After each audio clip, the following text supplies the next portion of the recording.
So here we are. This is the location where in the late 16th, 17th, 18th century the European factories were. The Portuguese, the British, the French, the Dutch, later on the Swedes even, and where also the Capuchin friars would come and reach the town here. They would come from the seaside of the Tapti River and land here, and the pilgrims, for the Haji Muslim pilgrims, would go out from here. And there were also ideas that were flowing in and that were exchanged. A cosmopolitan place, an early modern cosmopolitan place in the middle of the western coast of the Mughal Empire.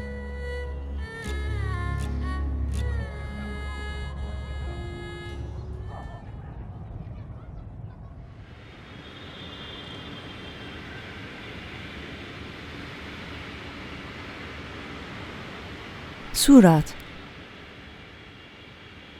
Today it's a powerhouse of India's commerce and industry, and so it was 3 centuries ago at the height of the Mughal Empire.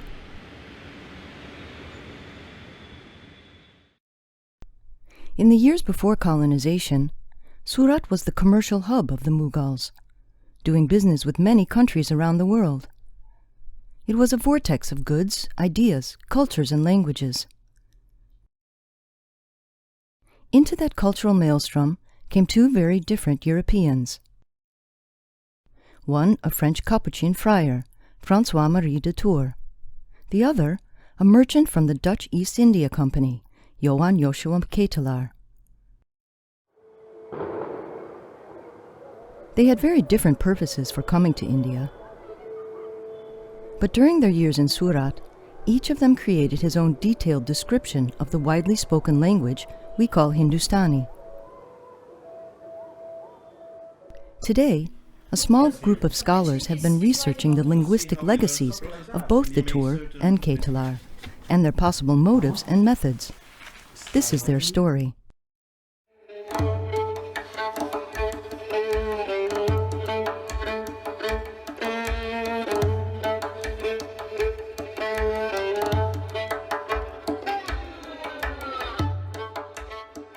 By the year 1700, the Mughal Empire encompassed most of the Indian subcontinent and produced an estimated 1/4 of the world's industrial output. And the busy seaport of Surat was the empire's most prosperous engine of trade. Surat was a cosmopolitan space or an interface.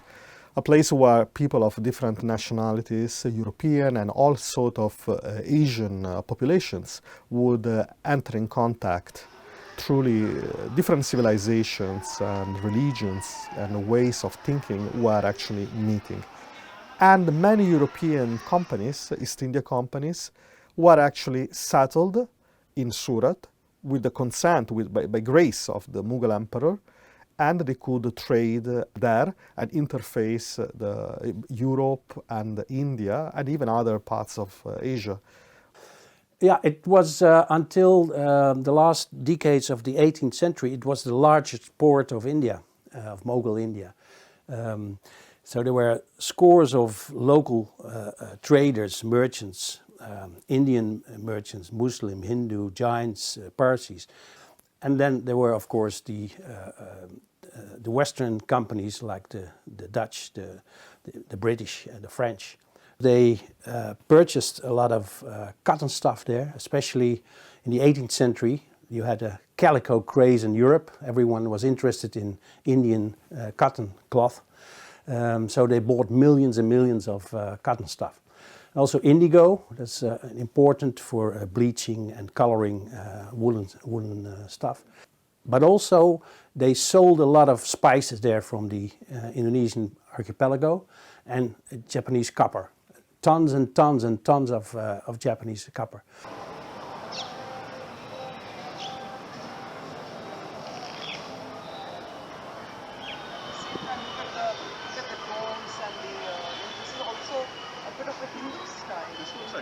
I feel that this really represents cosmopolitanism at its best.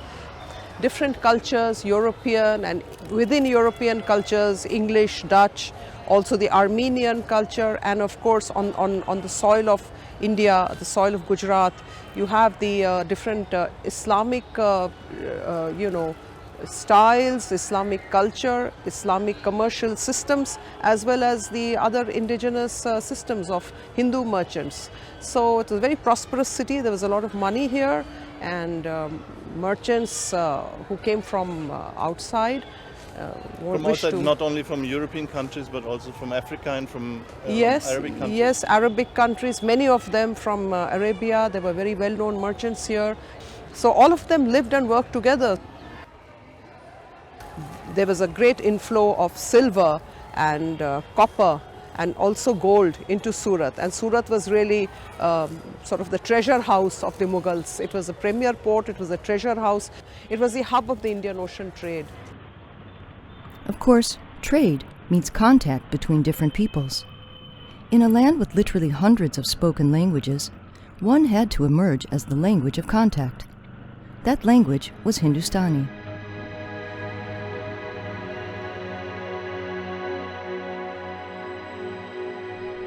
Growing out of the Khariboli dialect, Hindustani absorbed words from Persian, Arabic, Turkish, Portuguese, Prakrit, and Sanskrit. It was the language of no one people, but of many. Nearly everyone in the land understood it, regardless of class or position. And it became the progenitor of the two modern languages, Urdu and Hindi. Today, Hindi is India's official language, while Urdu is the official language of Pakistan. Urdu and Hindi use different scripts, and in formal and literary expression, they've diverged along lines of cultural identity. But in everyday speech, they're still nearly identical. Urdu and Hindi speakers have no trouble conversing in daily life. Hindi, Urdu, Hindustani is grammatically the same language, basically, a Khariboli dialect, but it has its differences in vocabulary. Hindi has more Sanskrit vocabulary, Urdu has more Arabic, Persian loanwords in it. People in Pakistan and India can freely communicate with each other in Hindi, Urdu. There's a language continuum. And already in 1909, Mahatma Gandhi, in his famous book Hind Swaraj, has made it clear that we need something like a national language if we are going to develop India as a nation. This language, the lingua mugolana or Indostana, was extremely important because it was a sort of universal language spoken in India. A language basically spoken across regional and social boundaries. As of today, some 785 million people worldwide can speak Hindustani, natively or as a second language. It is the third most widely spoken language on earth. But at the time of Datur and Ketalar, the Mughals' official language was Persian, and Surat's regional language was Gujarati. For the popular Hindustani, no written grammars existed. So when the Europeans came, they had to create their own. Hindustani, quite paradoxically, was neglected. There was definitely a very clear social prejudice against that language, being a language of, how can we say, cosmopolitan people, but also people without roots and people without a defined status in India. It's the contact with the Europeans that created a new tradition, a new start of lexicography and particularly of grammar.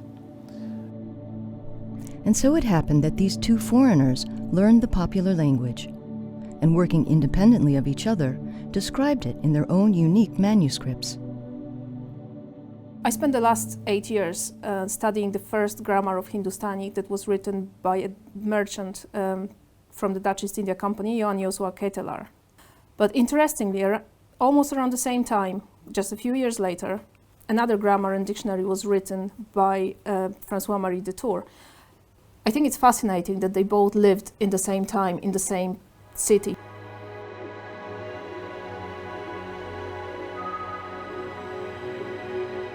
The first time I heard about François-Marie Detour was not about him, but about a certain manuscript in the archive of Congregatio de Propaganda Fide in Rome.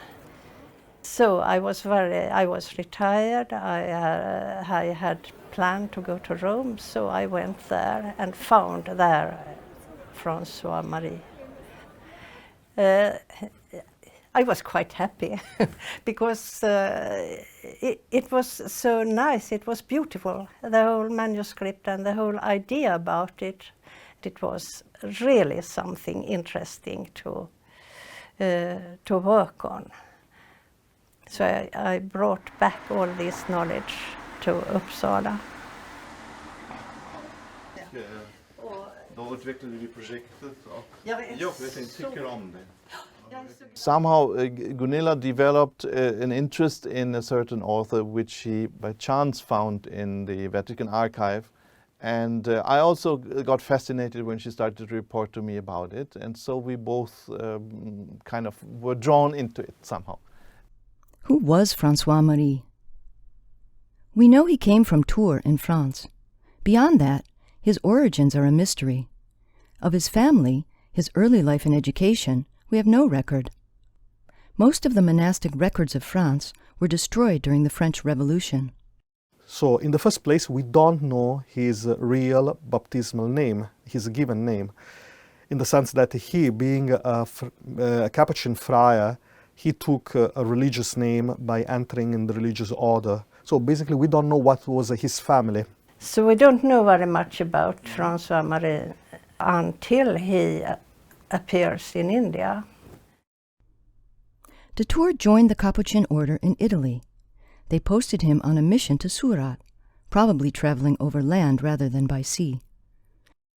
He arrived in the 1680s, roughly the same time as Ketelaar, and spent much of his working life in that city. I mean, it was very difficult.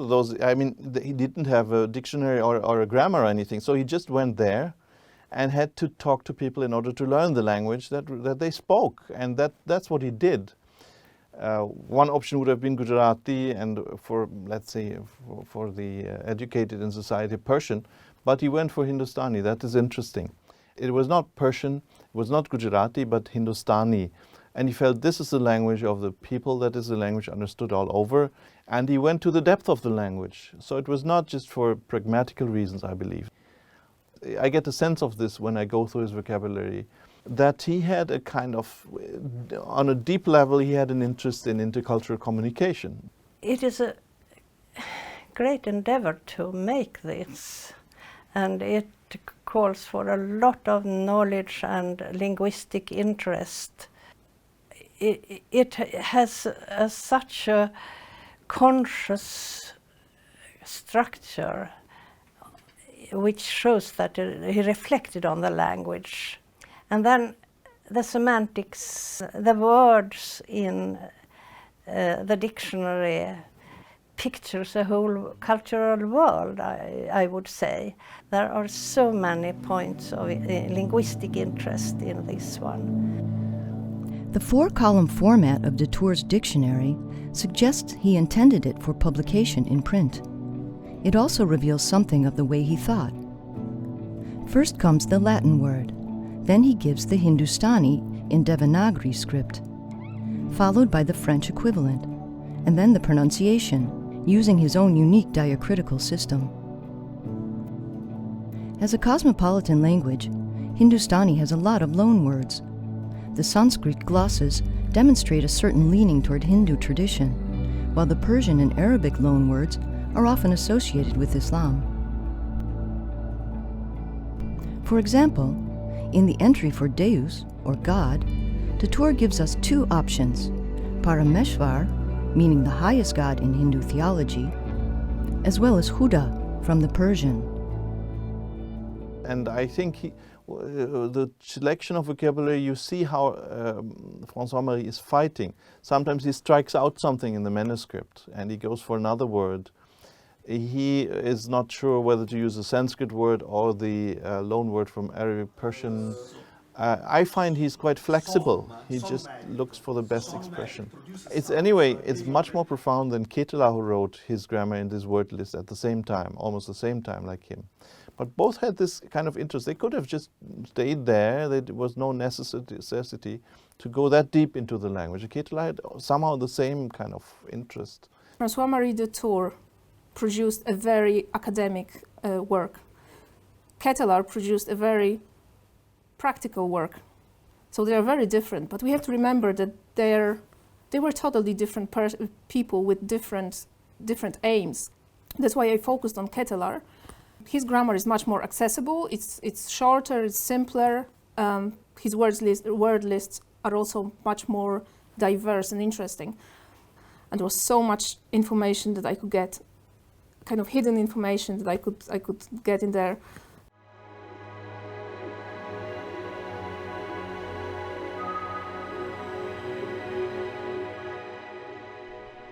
The Spanish and Portuguese colonists had the ostensible goals of claiming new lands and expanding the Catholic faith. By contrast, the Dutch interest was purely commercial. In the eyes of the Dutch, God wanted people to trade. That was why he put different goods in different parts of the world. The Dutch United East India Company, better known as the VOC, began in 1602 with headquarters in Amsterdam. And only 4 years later, they constructed this building as their headquarters, from which an enormous enterprise was run. This courtyard is also the place where people who wanted to apply for the VOC would gather on the days that the mustering process would be going on. And this would have been announced by criers all over town with drum beats that the VOC is mustering. Although it was a private company, the VOC had an official charter from the Dutch Republic. It held a monopoly on all Dutch shipping trade east of the Cape of Good Hope, and even maintained its own military force. More than half of its personnel were not in fact Dutchmen, but adventurers from elsewhere in Europe, like Prussia, Germany, and Scandinavia. The VOC had trouble recruiting people, and they had trouble finding people here in the Netherlands, and the reason was that mortality rates were very high. People died on the ships from scurvy, and they also died once they arrived in Asia from all the tropical diseases that they encountered there. So for this reason, it was not very popular with Dutch people to enlist with the VOC, especially not in the lower ranks. For the lower ranks, like common sailors and soldiers, a lot of foreigners would apply as soldier or sailor, and this is what Ketelaar did. He applied as a soldier. The VOC crewmen gained a reputation as rough-and-ready misfits and petty criminals who signed on to the ship's crews as a way to leave their past troubles behind. This was the case with Johan Joshua Ketelaar. He was a bookbinder's apprentice from Elbing in Polish Prussia, who traveled via Stockholm to Amsterdam in search of a new life. He was born near Gdansk in Poland now, and when he worked for a bookmaker, he tried to steal some money from him and then tried to poison him with arsenicum. It was found out and he fled. So he ended up in Amsterdam and took the boat to Asia, where he spent the rest of his life, about 30 years. Ketelaar would have entered through this doorway, and in this room where the directors sat, the directors were called the Gentlemen 17. They would ask everybody, even the people applying for the lowliest jobs, they would ask some questions. And for instance, people who were applying to be a soldier like Ketelaar, they would ask to show some military skills, like shouldering a musket. Ketelaar did not have a military training at all, so, but he would have somebody must have prepped him to pass this process, which he did.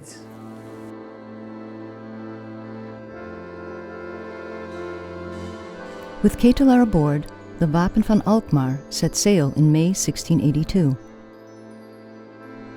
Fully 1/5 of the crewmen died during the 9-month voyage.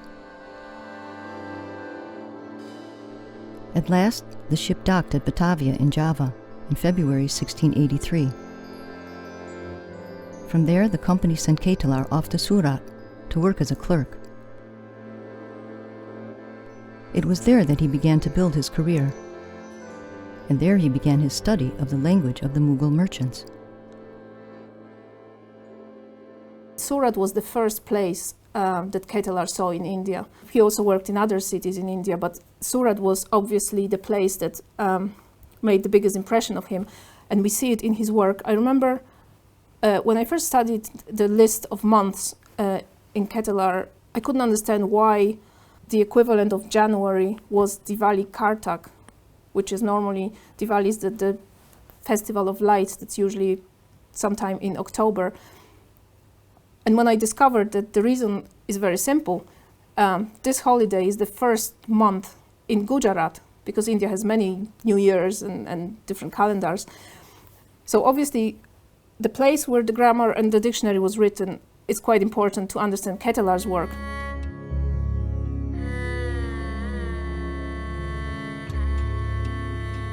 Both Dutour and Ketelaar were ad hoc linguists.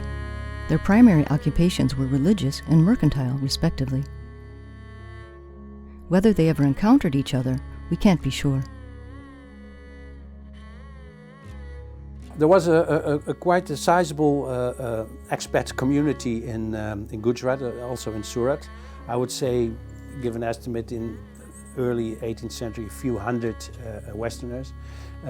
So these were English, Dutch, Portuguese, French, but also a lot of Armenian Christians. There was not any animosity between Protestants and Catholics and Armenians. I mean, they all dealt socially with each other. There's a famous funeral of Van Rede tot Drakenstein. He was a company servant who died and was buried in Surat. But there's a nice picture of it, and it shows, say, hundreds of people walking there for the funeral. It's quite an impressive sight to see all these people. Most of them were Christians from Surat. Many years later, a Swedish official, Christopher Henrik Brad, gained access to the secret diaries of the Capuchins in Surat. He copied extracts of those confidential journals and brought them back to Uppsala, where they remain today. In that manuscript, we do find the name of Ketelaar. So it's possible that the two men were acquainted with each other, but unlikely that they conferred on linguistic matters. Though they're both describing the same language, Dutour and Ketelaar had quite different methods. A comparison of the two makes it clear that Dutour was the more educated scholar. He took a meticulous academic approach to his work, whereas Ketelaar's work is more utilitarian and apparently based on day-to-day experiential discovery.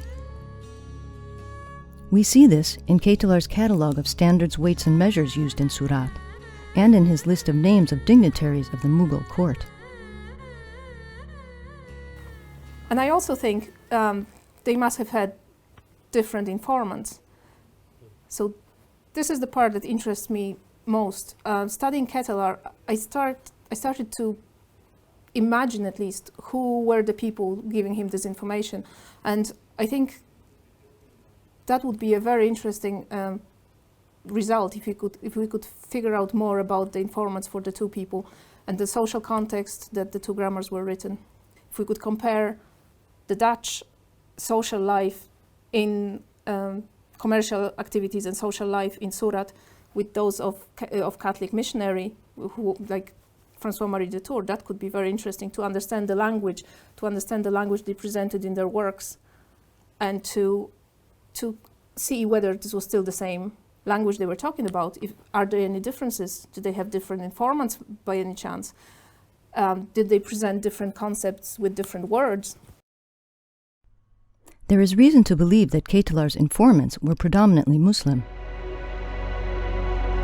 Part of that was the Reformation. The Dutch had become Protestant, or at least the upper echelons of the Dutch society, and the Spanish were staunchly Catholic. Dutchmen, Dutch VOC personnel found allies in the Muslims they found. That is because Muslims shared this abhorrence of using images in sacred spaces. And this is the first church that was constructed in Amsterdam as a Protestant church at the very beginning of the 17th century. And as we can see, the church is completely devoid of images and statues that a Catholic church would have had. It's extremely empty, it feels very empty. Another aspect, it was easier to share meals and drinks. With Muslims, we do not see this kind of conviviality between Dutchmen and Hindus in South Asia at the time, because Hindus had all kinds of restrictions on food, what they would eat and who they would eat with. If the Muslim merchants and courtiers were more comfortable associating with Protestants than Catholics, that may have influenced Ketelaar's choice of vocabulary. As far as the middlemen, the intermediary noblemen in court, they were usually Shia Muslims from Persia. Shia Muslims were well, more used to Westerners because of all the Armenians and Westerners in Persia. So they had a good rapport with the Shia noblemen, actually.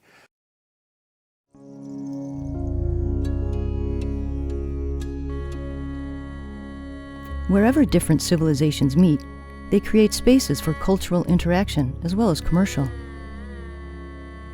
The Mughals and Europeans were dealing in goods like cotton, silk, spices, coffee, and precious metals. But they were also trading knowledge and aesthetics. We can see the aesthetic syncretism in the Mughal miniatures depicting Western and Christian themes. And we see it in the blend of architectural styles in Surat's European cemeteries. It was a time and place of cultural cross-pollination. The English cemetery, the Dutch cemetery and the Armenian cemetery, it's a combined style of an Indo-Islamic culture, and also have some certain amount of Christian elements to these graveyards naturally. The European merchants, after their demise, wished to have these kind of mausoleums which would reflect the indigenous styles. Like the Mughal emperors, before dying, they commissioned their own graves and the designs, and wishing to leave their footprints in history, as it were, leave their footprints in Surat.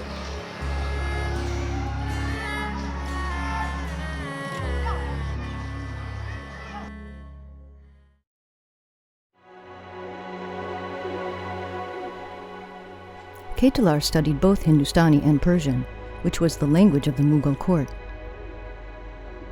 Representing the VOC, he could use his language ability to the competitive advantage of his employer. It was, after all, the Mughal emperor who granted trade privileges to rival nations. And in those days, the British, French, and Portuguese were all maneuvering for advantage. Less well known is the fact that competition could be just as fierce on the missionary side. Of the various missionary orders active in India, the Jesuits prided themselves as the most learned scholars in language and culture. The Capuchins had to compete with the Jesuits for resources and doctrinal support from Rome. In general, when we are studying the history of the missions in Asia, we are faced by missionary rivalries. The problem was that resources were limited, namely money from Europe, institutional support. The Capuchins had the jurisdictional problems with the Jesuits, since the Jesuits had been always promoting themselves as great experts on the languages and civilizations of Asia. And so this was, I would say, the fundamental issue at stake. De Tour composed his linguistic works with the hope of having them published as a guide for future missionaries. He completed his grammar and dictionary in 1704 and submitted them both to the Propaganda Fide in Rome. He had been in India for 20 years when this dictionary and grammar were written. But he was very sure that when he went to Rome that his work was of importance, perhaps for the whole world, since he wanted to have it published in Rome. François-Marie de Tours came to Rome with a clear mission that was the one of basically strengthening the position of the Capuchins in India vis-à-vis the Jesuits. Very clearly that was the point. As a consequence, in order to, so to say, strengthen, basically give better credentials to his confreres, he submitted this rather impressive linguistic achievement of the grammar and dictionary of the Hindustani or lingua mogolana. He wanted to have these books published not only for the sake of knowledge, but also to basically show that his confreres, those friars, were not ignorant. They were not, so to say, simpletons.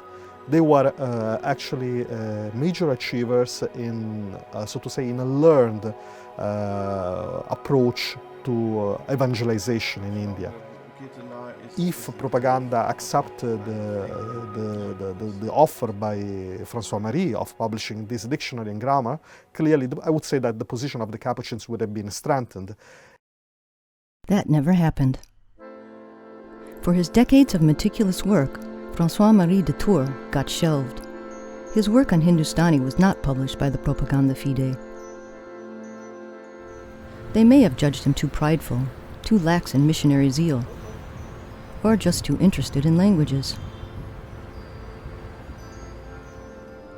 However, his linguistic prowess does seem to have played a role later on, when the Pontifical Congregation established a new mission to Tibet and assigned the work to the Capuchin order.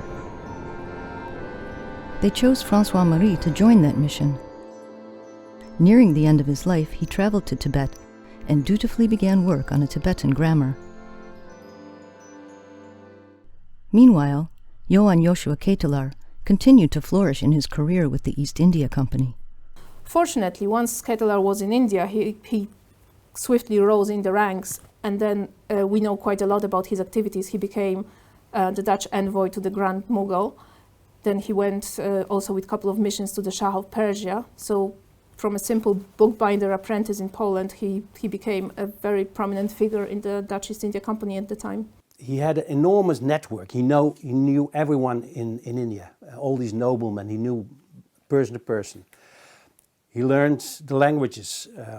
He spoke not only Hindustani and Persian, but also Gujarati. And he had this enormous embassy to the court in Lahore, which is quite a distance from Surat. It took 2 years. It was very expensive. And when he returned, his bosses in Batavia said, "Okay, now you go to Persia to do the same in Persia." Yeah, he's fascinating. He had a sort of criminal beginning, so to say, but in the end, he was a very fascinating, a very insightful guy.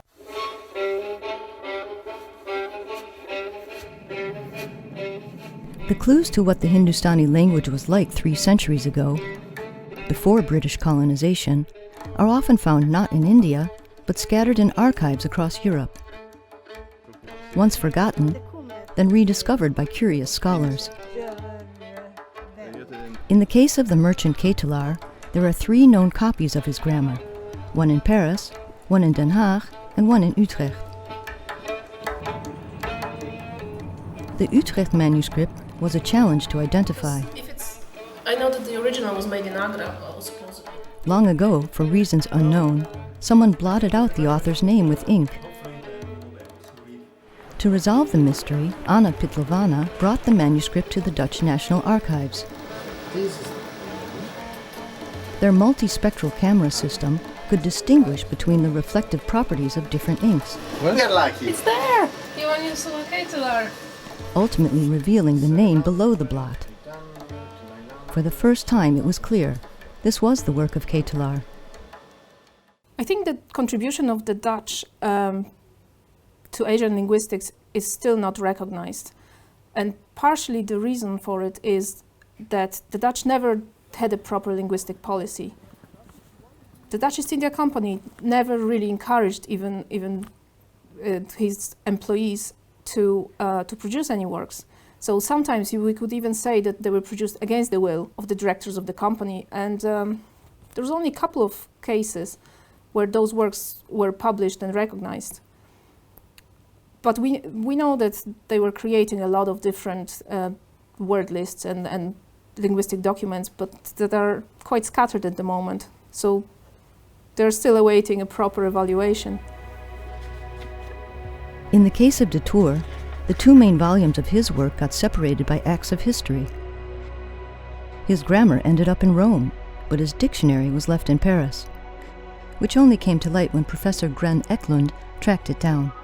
Both the original dictionary of François Marie and the grammar went to Paris at the time of Napoleon, when Napoleon was basically trying to create in Paris a universal archive and library of all Europe. And this was obviously happening at the time in which France was basically conquering most of continental Europe. After the demise of Napoleon, documents that had been stolen, plundered in such a way, were supposed to be returned to their lawful owners, and so in this case to the Vatican, to the Pope. What happened is that the grammar went back to Propaganda Fide, to Rome, whereas the dictionary ended up in Paris. The French sent it back over the Alps to Rome, but they didn't send everything. And by some reason they perhaps thought that, oh, here is a French Capuchin who has written this dictionary. It must belong here in Paris. By the way, there are also other manuscripts that were scattered from the archive all over Europe.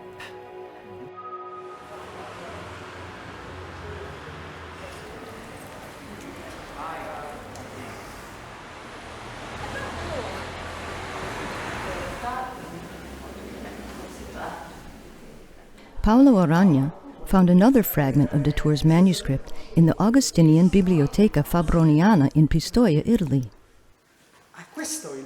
This Fabronian fragment contains a collection of Christian prayers, a list of Hindustani months, and a supplementum to the Thesaurus. This was in the private library of Carlo Agostino Fabroni, who was a bishop, the secretary of Propaganda Fide, and the person who actually received the documents from François Marie. It was in the private library, and then when Fabroni ordered his library to be moved from Rome to Pistoia, namely his native town, this fragment ended up in his own papers, even though it was supposed to be actually left in Propaganda Fide. De Tour lived until 1709. Ketelaar died in 1718. Through their linguistic works, both men seem to have made some friends across the centuries. When I read this, when I see this, I somehow feel connected to him, I have to say. So I see this interest in the language, which I also have. I have developed a very great interest in him as a person, and he is a very special one, I think. I would like to have known him. Well, I think anyone who spends 7 years or 8 years of their life studying one person becomes slightly obsessed with them.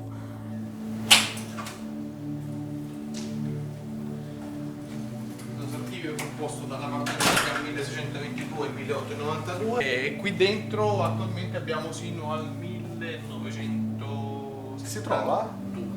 Sì. Ah, eccolo qua, l'abbiamo trovato.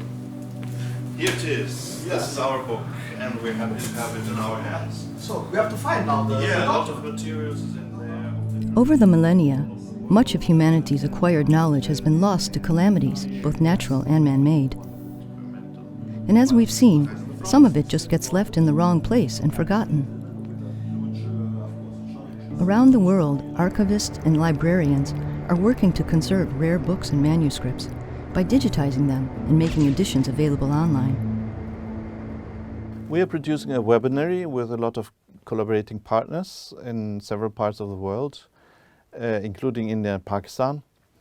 And this would make it possible to check, for example, words in Hindi and Urdu, check whether they are to be found in this dictionary, and eventually, if we look into the future, in other 18th century dictionaries, on what kind of meanings we evolved from the usage 200 years ago or 300 years ago.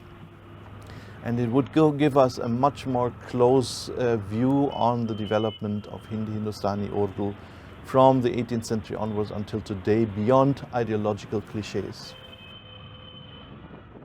I think India is a very interesting country. We have a lot to learn from India in the West.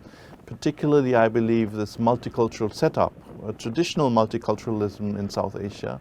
It's not without problems, as we all know, but still I believe we Europeans, with our rather monolithic, sense of nationhood and of religion, confession, we can, if we look into this region, we find that people have completely different ways of interacting culturally, religiously, and also socially and linguistically.